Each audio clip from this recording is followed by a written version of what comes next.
Bonjour chers frères et sœurs.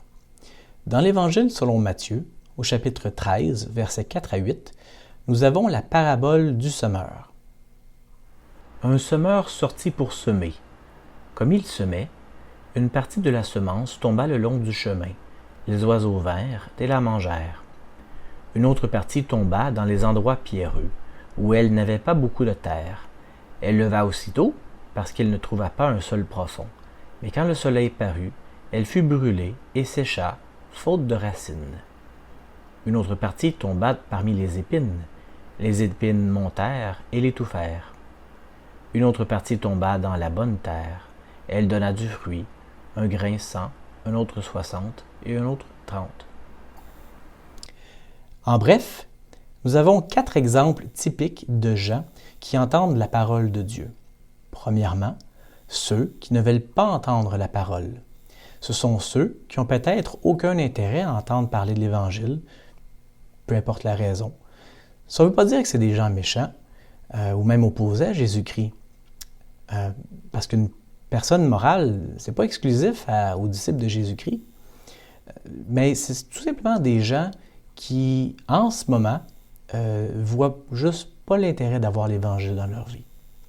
Deuxièmement, ceux qui entendent la parole, mais qui ne laissent pas celle-ci prendre racine. Ce sont ceux qui sont réceptifs à entendre parler de l'Évangile, mais sont trop préoccupés par ce qui se passe dans leur vie pour faire de la place à appliquer les principes qu'ils reçoivent.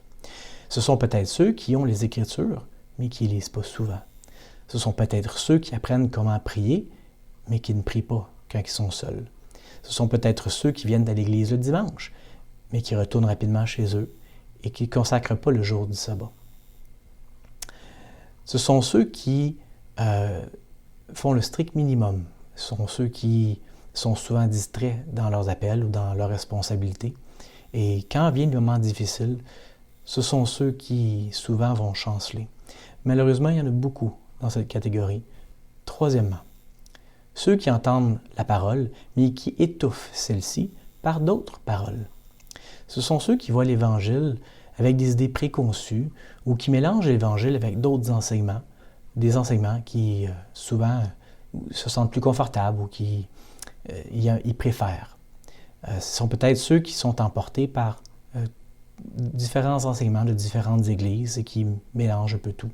Ce sont peut-être ceux pour qui les traditions sont plus importantes que la révélation personnelle. Ce sont peut-être ceux qui demandent des preuves et des miracles avant de faire place à la foi dans leur cœur. Ce sont ceux qui ont des difficultés à faire confiance en Dieu, soit par des mauvaises expériences passées, soit parce qu'ils placent leur confiance dans les paroles de d'autres instructeurs ou d'autres pasteurs. Et puis quatrièmement, ceux qui entendent parler de la parole, ceux qui entendent la parole, et puis laissent celle-ci prendre racine. Ce sont ceux qui sont prêts à s'engager pleinement et à faire expérience des enseignements de façon sincère. Ce sont peut-être ceux qui ont un cœur brisé, un esprit contrit. Ce sont peut-être ceux qui ont un réel désir de recevoir la révélation personnelle dans leur vie, d'être un vrai disciple du Seigneur. Ce sont peut-être ceux qui ont déjà reçu un témoin et veulent en recevoir davantage. Ce sont ceux qui s'engagent à acheter la perle de grand prix, peu importe, etc. Ce sont ceux qui s'avancent pour prendre du fruit de l'Évangile sans se soucier de l'opinion des gens. Bien que la parabole du semeur soit à propos de la foi, c'est-à-dire l'image de la qualité de la terre représente notre disposition à faire confiance au Seigneur, nous avons juste un petit peu ou presque peu d'informations sur le développement de la foi. Autrement dit, si la foi est de faire confiance en Jésus-Christ, c'est-à-dire de mettre en pratique l'Évangile dans notre vie, alors les conditions propices à la réception de la parole de Dieu n'est que le début du processus et ne donne aucun détail sur l'obtention d'un témoignage après la mise à l'épreuve de notre foi. Donc, la parabole du semeur se limite simplement sur notre réception, la réceptibilité que nous avons à recevoir l'Évangile. Donc, il y a beaucoup de passages dans la Bible qui parlent au sujet de la foi, mais pas aussi élaborés et pratiques de ce que nous pouvons trouver dans le livre de Mormon, dans le livre d'Alma. Entre autres, au chapitre 32, les Oramites, au chapitre 31 et 32, les Oramites étaient un peuple qui pratiquait une religion centrée sur le peuple élu. Ils étaient des Néphites qui étaient retranchés des autres Néphites et ils pratiquaient leur propre religion. Le seul fait d'être un Zoramite et de prier de la manière d'un Zoramite faisait pour eux être un enfant de Dieu. Donc, du moins, les Zoramites pratiquaient également une forme d'élitisme puisque les pauvres se voyaient interdire l'accès au culte et ils ne pouvaient pas prier. Alors, quand un groupe de Zoramites, rejetés des autres, vinrent à Alma, qui prêchait à l'extérieur de la synagogue, pour être enseigné, Alma s'est rendu compte que les Zoramites, finalement, ils n'enseignaient pas vraiment c'était quoi la foi non plus. Il n'y avait pas ce concept-là de foi. Pour eux, la foi était liée strictement à la pratique du culte. Donc, si on était incapable de prier, on était incapable de manifester la foi. C'était leur croyance. Je trouve intéressant qu'on retrouve aussi un peu cette idée-là de nos jours, où plusieurs gens croient que si on ne va pas à l'Église, alors on ne fait pas preuve de foi. C'est faux. Selon les paroles d'Alma, « Or, comme je l'ai dit concernant la foi, que ce n'était pas une connaissance parfaite, ainsi en est-il de mes paroles. Vous ne pouvez, dès l'abord, savoir à la perfection qu'elles sont sûres, pas plus que la foi n'est une connaissance parfaite.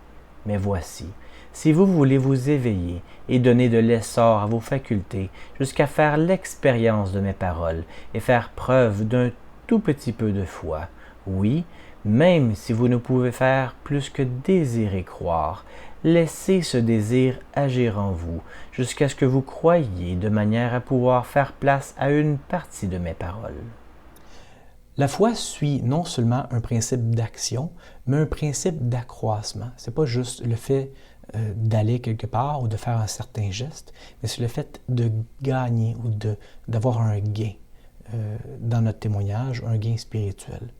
C'est-à-dire, la foi, c'est plus que désirer croire. C'est d'appliquer les paroles et rechercher un résultat qui va nous en donner plus de foi. Maintenant, nous allons comparer la parole à une semence.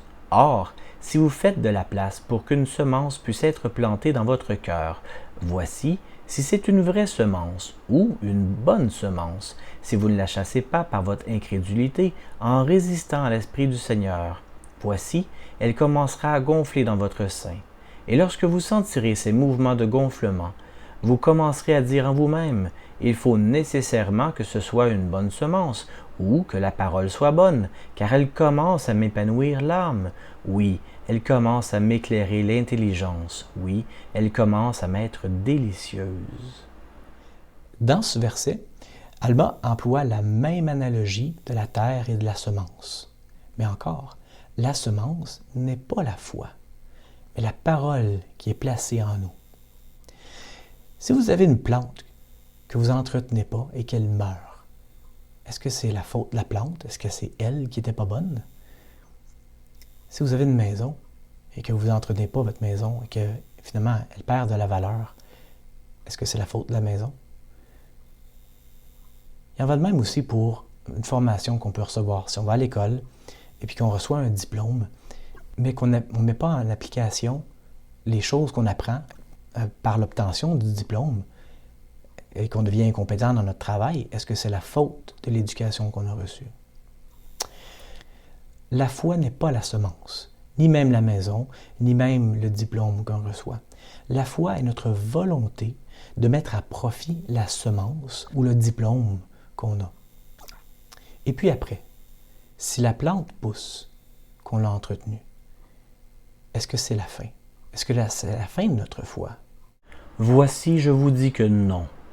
Et vous ne devez pas non plus mettre de côté votre foi, car vous n'avez exercé votre foi que pour planter la semence, afin de tenter l'expérience, pour savoir si la semence était bonne.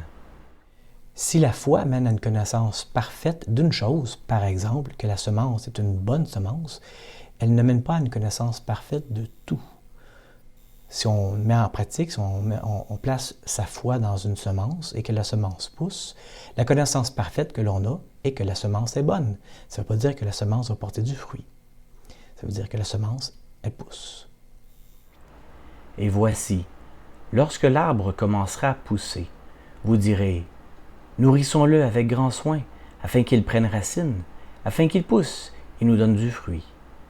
Or voici, si vous le nourrissez avec beaucoup de soin, il prendra racine et poussera et produira du fruit. Mais si vous négligez l'arbre et n'accordez aucune pensée à sa nourriture, voici, il ne prendra pas racine, et lorsque la chaleur du soleil viendra, il le brûlera, parce qu'il n'a pas de racine, il se desséchera, et vous l'arracherez et le rejetterez. Je le répète encore, la foi est un principe d'accroissement. Mais le contraire est aussi vrai. Vous rappelez-vous de tout ce que vous avez appris à l'école? Non? Pourquoi? Est-ce que c'est parce que l'enseignant ou l'enseignante a échoué dans votre apprentissage ou est-ce que c'est parce que vous n'avez pas continué de mettre en pratique ce que vous avez appris à l'école? Avec le temps, vous avez oublié. Si quelqu'un reçoit un témoignage de Jésus-Christ par le Saint-Esprit et quelques temps plus tard, cette personne oublie son témoignage, est-ce que c'est parce que le témoignage ne valait rien au départ? Ou est-ce que c'est une autre raison? Il y a un principe réellement sage mis en œuvre par Dieu, notre Père céleste, de laisser notre propre apprentissage entre nos mains. Nous sommes responsables non seulement de ce que nous gagnons en sagesse et intelligence, mais aussi de ce que nous recevons comme témoignage. Par ailleurs, on est aussi responsable de ce que nous perdons, soit par négligence ou soit par choix.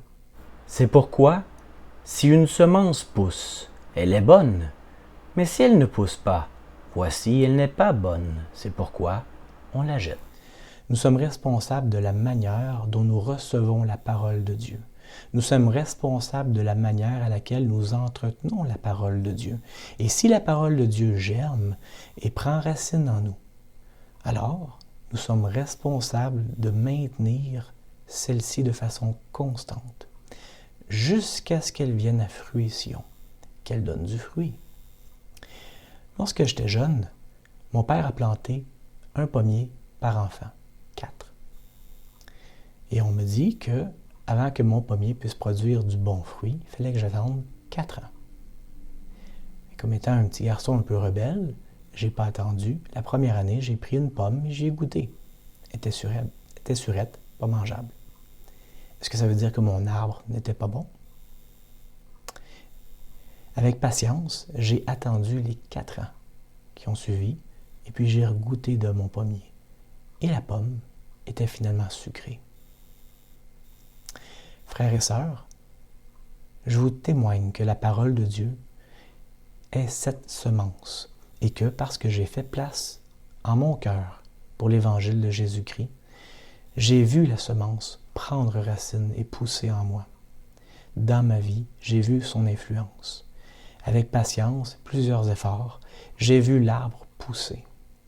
Et j'ai vu aussi les fruits dans ma vie, tout autour de moi, soit dans ma propre vie, pour moi-même, ou des fruits qui ont affecté d'autres, soit qui me côtoyaient, ou d'autres qui ont aussi produit du fruit. Ma connaissance n'est pas parfaite dans l'Évangile, mais ce que je sais être vrai, je le sais par expérience. Je vous témoigne de ces choses, frères et sœurs, au nom de Jésus-Christ. Amen.